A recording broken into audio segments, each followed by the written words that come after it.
The first one is a very basic question. Who do you believe owns the water in the Imperial Valley? Well, that's pretty obvious. It belongs to the public, and it's in trust, and it's provided to the agriculture community, but the ownership belongs to the public until it reaches the fields. The QSA, obviously in the news, as it has been for years and years, even more so lately it seems. Do you support the QSA in its current form? I support QSA because it does give us peace and harmony. And these are different agencies, and we're all in agreement, and we're supporting each other. So we should continue supporting it. Water conservation is also an issue. Do you think the IID does all that it can do for water conservation? Do you think it could do more? Do you think it needs to do less?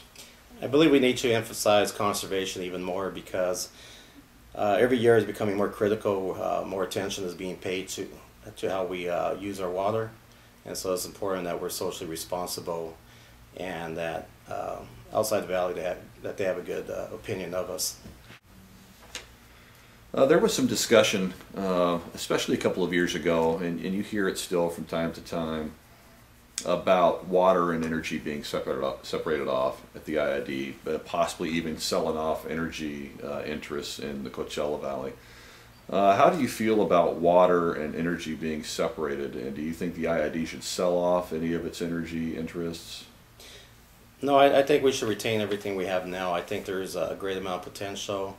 I believe the only problem we have is sometimes we have mismanagement, bad management, and that creates difficulties. But with the right set of people running the Imperial Irrigation District, it should be profitable to keep both the water and the energy together, continue serving Coachella.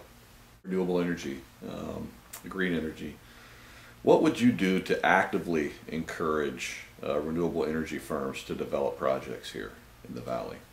Once we have the Sunrise Power Link established, then we should do everything possible to keep the companies interested in investing in the Imperial Valley. The projects that they're looking at are very expensive. They're probably looking between $300 to $500 million. So for them to receive the financing, that's the first issue that they have.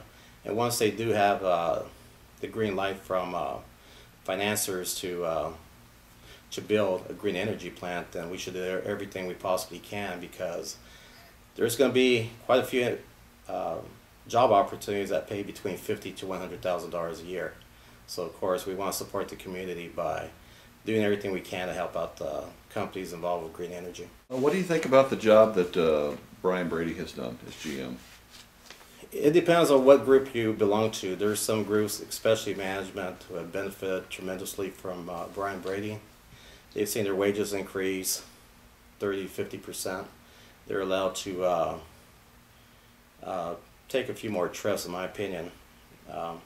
But then there's other groups that haven't really benefited by Brian Brady.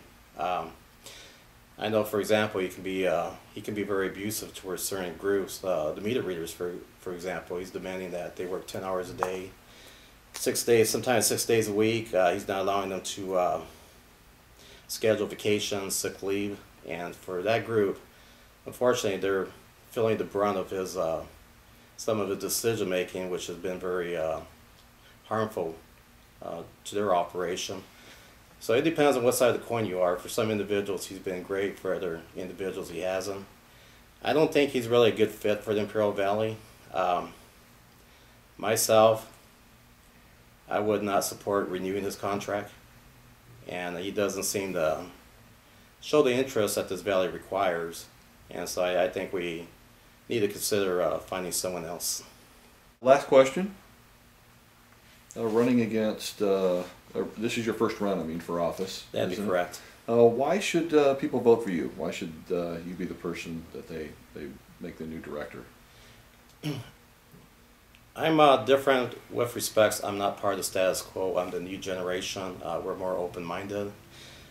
I do have an extensive background in green energy, power, transmission, distribution, customer service. So I'm pretty well in tune with the people of the Imperial Valley, and I do have an interest in the welfare of the people here in the Imperial Valley. I do know the managers. I I've had experiences with the board of directors, IID directors, and so I'm quite acquainted with the inside politics. And my focus is not special interest. My focus is helping out the community both to obtain these green energy jobs and also to cut out some of the excessive spending which I see at the Imperial Irrigation District.